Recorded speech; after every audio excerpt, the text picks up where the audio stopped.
जय हिंद साथियों। आज फिर हम बात करेंगे मोदी जी के दोहरे चरित्र पर, जो कि आज पूरा देश देख चुका है कि मोदी जी का चरित्र कितना दोहरा है। वो बोलते कुछ है और करते कुछ है। इसका एक उदाहरण, जैसे उन्होंने कल लाल किले की प्राचीर से इतना बड़ा झूठ बोला कि वो भ्रष्टाचार के खिलाफ एक अभियान चलाना चाहते हैं और भ्रष्टाचार को पहले तो बोला खत्म कर दिया है और आखिरी भाषण में बोला कि हम भ्रष्टाचार को खत्म करने के लिए प्रतिबद्ध है, लेकिन हकीकत बिल्कुल इसकी उल्टी है। देखिए, जैसा कि अभी उन्होंने एक प्रोजेक्ट चालू करा जो कि सबको मालूम पड़ा कि इतना बड़ा भ्रष्टाचार का जो खुलासा किया, वो CAG जो कि गवर्नमेंट की ही एक बहुत बड़ी संस्था है जो कि गवर्नमेंट के कामों का ऑडिट करती है, उसने उसका खुलासा किया, जिसमें एक प्रोजेक्ट आता है, उसका नाम है द्वारका एक्सप्रेस वे, जो कि उस प्रोजेक्ट के अंदर 2 किलोमीटर का जो रोड का काम था वो 1800 किलोमीटर 1800 करोड़ रुपए पर किलोमीटर के हिसाब से उसका सेंक्शन हुआ था। लेकिन जब द्वारका एक्सप्रेस वे का वही प्रोजेक्ट जब अमल में आया, जब उसका काम शुरू हुआ, तो CAG की रिपोर्ट सुन के मेरे तो होश उड़ गए। और शायद आप लोगों को भी मालूम पड़ा होगा, नहीं पड़ा होगा तो अब आपको मालूम पड़ेगा, तो शायद आप लोग भी शॉक हो जाएंगे कि एक प्रोजेक्ट पे कितनी ज़्यादा अमाउंट बढ़ाई जा सकती है। ज़्यादा से ज़्यादा आपके हिसाब से या मेरे हिसाब से या नॉर्मल हिसाब से कितने बढ़ाएंगे आप? 18 करोड़ के 20 करोड़ करेंगे, 25 करोड़ करेंगे, 30 करेंगे, ज़्यादा से ज़्यादा डबल कर लेंगे अपन, 36 करोड़ कर लेंगे, और भी ज्यादा करेंगे तो अपन 40 करोड़ करेंगे। लेकिन मोदी जी ने वही प्रोजेक्ट को बढ़ाकर 251 करोड़ रुपए पर किलोमीटर कर दिया, यानी कि 10 गुना से भी ज्यादा वो प्रोजेक्ट का रेट बढ़ा दिया गया। सही पैसे वो प्रोजेक्ट में इतने ही लगे होंगे क्या? आप बताइए, क्या इतना सही इतना खर्चा आया होगा क्या? नहीं, मैं बोलता बिल्कुल नहीं, क्योंकि ये जो मोदी सरकार है ये भ्रष्टाचारियों की सरकार है और पूरी तरह से भ्रष्ट सरकार है और भ्रष्ट लोगों के समर्थन करती है। इसका एक और उदाहरण ये जो द्वारका एक्सप्रेस वे के प्रोजेक्ट से साबित होता है, क्योंकि 18 करोड़ का प्रोजेक्ट पर किलोमीटर का, इन्होंने 1800 करोड़ पर किलोमीटर का प्रोजेक्ट 250 करोड़ पर किलोमीटर कर दिया, यानी 10 गुना से भी ज्यादा प्रोजेक्ट। और ये फायदा इन्होंने किसको पहुंचाया होगा? जाहिर सी बात है, प्रोजेक्ट लेने वाले ये भी इनके अपने ही लोग होंगे, कोई बाहर के लोगों को तो प्रोजेक्ट देंगे नहीं। और CAG जो संस्था है जो कि गवर्नमेंट के सारे कामों का ऑडिट करती है, उसने इस चीज का खुलासा किया है। गोदी मीडिया इस पे खामोश है, दलाल मीडिया इस पे खामोश है, भांड मीडिया इस पे खामोश है। भांड मीडिया, दलाल मीडिया जो है, जिसके आज लोगों के अंदर से पूरी तरह से लोकप्रियता खत्म हो चुकी है, लोग उसको देखना भी पसंद नहीं करते हैं, लेकिन वो देश की मजबूरी है, क्योंकि नेशनल मीडिया वही भांड मीडिया है और वो भांड मीडिया भी ये चीज बताता नहीं है। इसके अलावा इससे ही बड़ा और एक घोटाला करा मोदी सरकार ने। ये तो क्या हुआ, 18 दूनी 36 करोड़ से 500 करोड़ कर दिया, यानी कि 440 करोड़ रुपए का घोटाला है ये। उसके अलावा एक और प्रोजेक्ट है भारतमाला प्रोजेक्ट के नाम से, पूरे भारत के अंदर एक स्कीम चल रही है जो कि सड़कें बनाने के लिए ही प्रोजेक्ट दिए जाते हैं। भारतमाला के नाम से ये प्रोजेक्ट का नाम है। इसके अंदर 75,000 किलोमीटर सड़क पूरे भारत के अंदर बनाई जानी है और ये काम चालू है। इसका भी जब प्रोजेक्ट सबसे पहले शुरू हुआ, जब इसका सेंक्शन हुआ, तो ये प्रोजेक्ट भी 15 करोड़ रुपए पर किलोमीटर के हिसाब से प्रोजेक्ट सेंक्शन हुआ।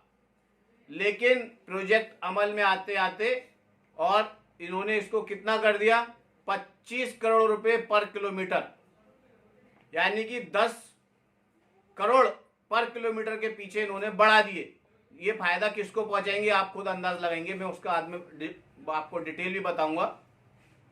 10 करोड़ रुपए पर किलोमीटर, और पूरा जो प्रोजेक्ट है वो कितना है, 75,000 किलोमीटर का, यानी कि ये इतिहास का मैं समझता हूं सबसे बड़ा घोटाला है और इतिहास के सबसे बड़े घोटालों में से एक है। ये घोटाला कुल मिला के 7.5 लाख करोड़ रुपए रुपए का घोटाला है, जबकि एक आदमी की जिंदगी 1 करोड़ रुपए, नॉर्मल जो आदमी है, जो मिडिल क्लास है या लोअर मिडिल क्लास है या एकदम गरीब आदमी है, जो कि 1 करोड़ रुपए पूरी जिंदगी में नहीं कमा सकता है, पूरी लाइफ उसकी 1 करोड़ रुपए देखने में चली जाती है, उसमें इन्होंने कितने घोटाला कर डाला। एक ही प्रोजेक्ट में 75 लाख करोड़ रुपए, यानी 75 लाख लोग ऐसे हैं जो पूरी जिंदगी में इतना पैसा ना देख सकते हैं ना कमा सकते हैं।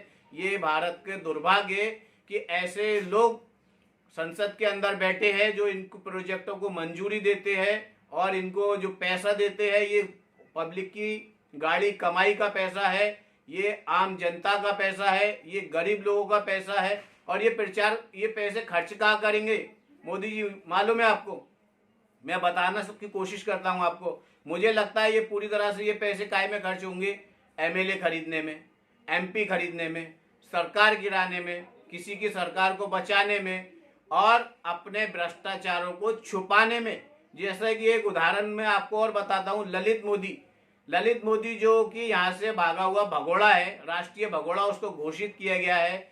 जब उसको लंदन की कोर्ट में उससे सवाल किया गया तो उसने अपने जवाब लिख के दिया, और उसने जवाब में लिख के दिया कि मैं जो इतना 9,000 करोड़ रुपए जो लेके भागा, इसमें मैं अकेला नहीं हूँ, इसमें मेरे बहुत सारे हिस्सेदार है। इसमें यहाँ तक बताया उसने कि भारत सरकार के जो बड़े बड़े मंत्री हैं, मैं भागा नहीं और मुझको भगाया गया है। ये ललित मोदी ने बताया वहाँ पे, जो कि लंदन की कोर्ट में बताया। यहाँ की कोर्ट में तो उसको बताने भी नहीं देते थे और ये चीज़ सामने भी नहीं आती थी। फिर भी ये भांड मीडिया उस चीज़ को नहीं बताया, क्योंकि इसमें इनके बाप के नाम जो आएंगे ना, इनके मालिकों के नाम आएंगे ना, तलवे चाटते हैं जिसके उनके नाम आएंगे। ये भांड मीडिया, गोदी मीडिया ये चीज़ कैसे बताएंगे आपको कि ये जो मेरे नज़र में ये जो सरकार है आज की मोदी सरकार, ये भारत के इतिहास की सबसे बड़ी भ्रष्ट सरकार है। इससे बड़ा भ्रष्टाचारी सरकार आज तक ना हुई है और ना ही मुझे लगता है होंगी। ये सिर्फ ढोंग करते हैं भ्रष्टाचार से लड़ने का, जबकि ये भ्रष्टाचार के बिल्कुल भी सपोर्ट में है और भ्रष्टाचार खुद ही सबसे बड़े भ्रष्टाचारी है।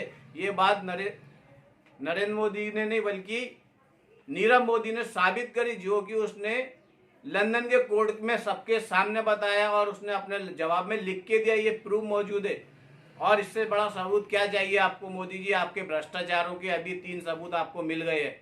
और मैं देश की जनता से अपील करूंगा कि ऐसे लोगों को, ऐसे भ्रष्टाचारी लोगों से, ऐसे दोगले लोगों से सावधान हो जाएं। ये लोग सिर्फ गंदी राजनीति करते हैं, झूठे वादे करते हैं, झूठे आश्वासन देते हैं और ये जुमलाजीवी लोग हैं। इनसे पूरी तरह से सावधान रहें, सतर्क रहें और इसी में हमारी और हमारे देश की भलाई है। तभी हमारा देश आगे बढ़ सकता है। ऐसे गंदे लोग जब राजनीति से और सत्ता से दूर रहेंगे, ये इनके लिए इनका सबसे बड़ी सजा है। और मैं चाहूँगा 2024 में पूरी जनता मिलकर इनको इनकी औकात बताए, इनको इनकी सजा दे। इसके साथ जय हिंद, जय महाराष्ट्र।